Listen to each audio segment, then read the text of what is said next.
Hey everyone, this is Rocky from WeLearnChess.com and welcome to another video.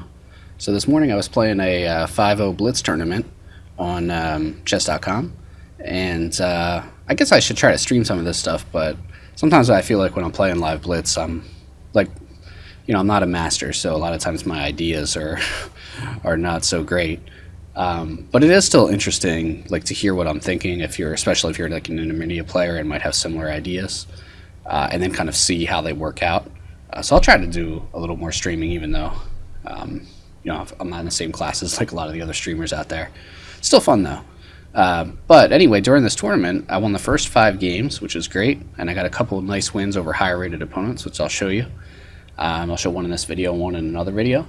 Unfortunately, I got outplayed in my 6th game, and then the 7th and final round, I was winning. I was up a piece, and then I just missed the guy's last desperado tactic, and he managed to get a win.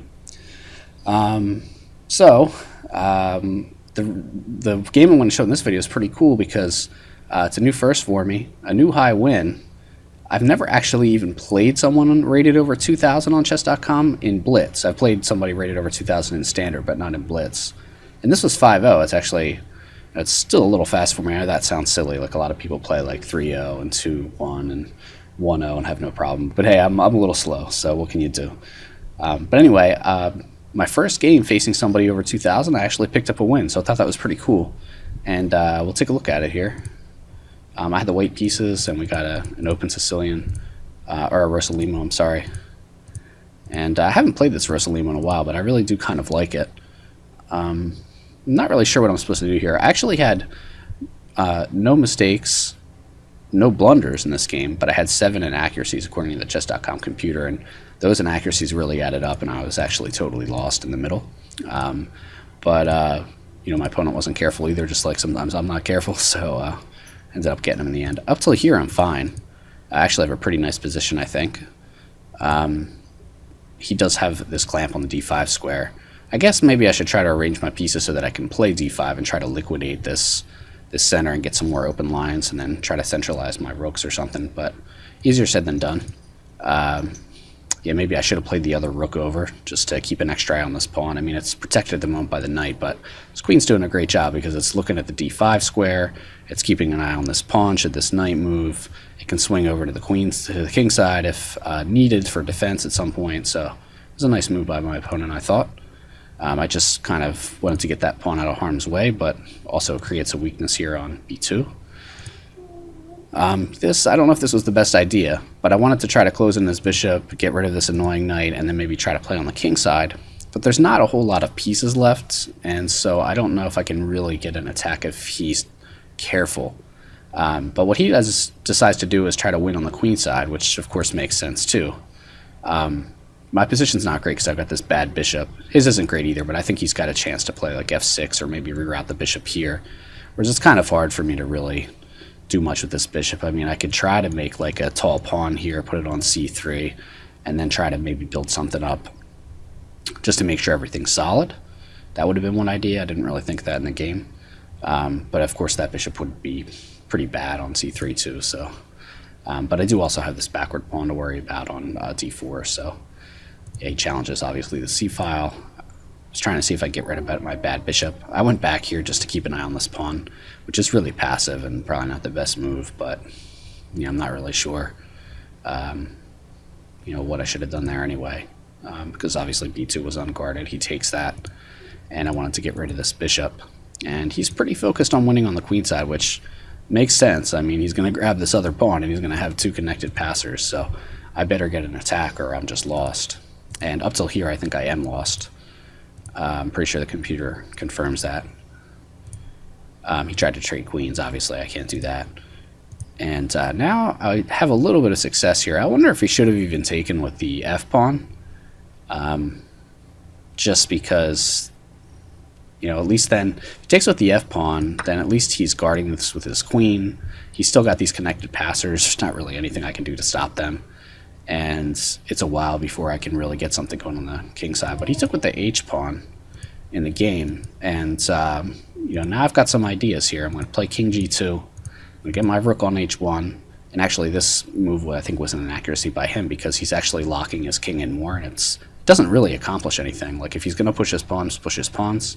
But his idea was just to play the queen over and cover this h8 square, because he probably figured after I double rooks, if I ever try to play this check, he'll just take it with the queen, take, and then, okay, first of all, 2 rooks for the queen a lot of times is pretty good. Depends on the position, but there's no way I'm stopping these passed pawns with my queen, so he would just be winning. So he felt totally safe here.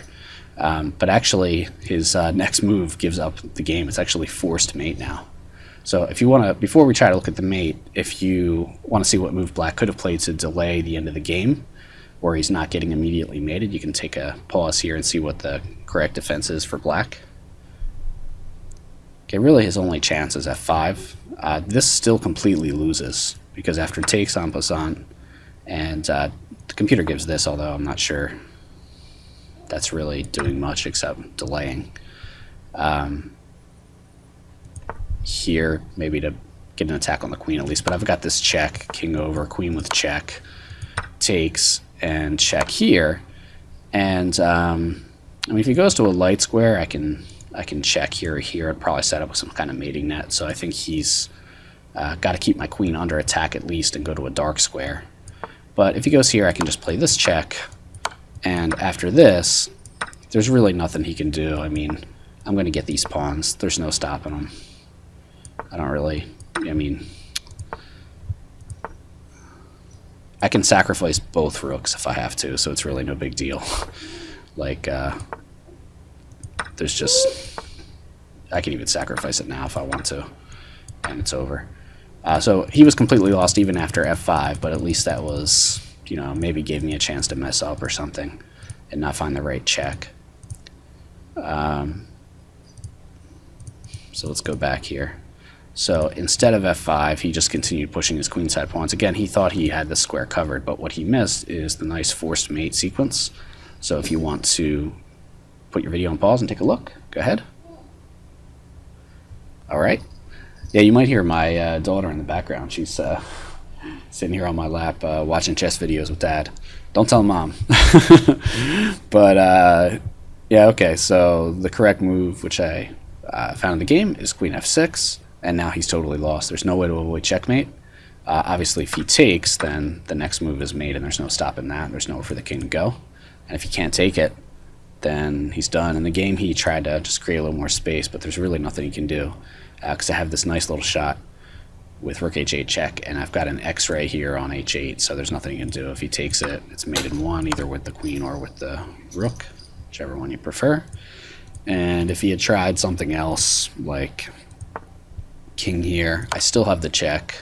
Obviously he can't take it, or it's mate, so the only other move would be to block with the queen, but then you still have the same mating pattern with this little triangle pattern, which you usually see with the bishop and a rook, because a lot of times you'll have a bishop on this diagonal somewhere, and you'll have a rook, like let's say on an open file, and if there's a back rank issue like the rooks aren't there, you can play a rook check, and then after the king goes here, then you slide the rook over and the bishop and the rook give mate, which is pretty common basic checkmate.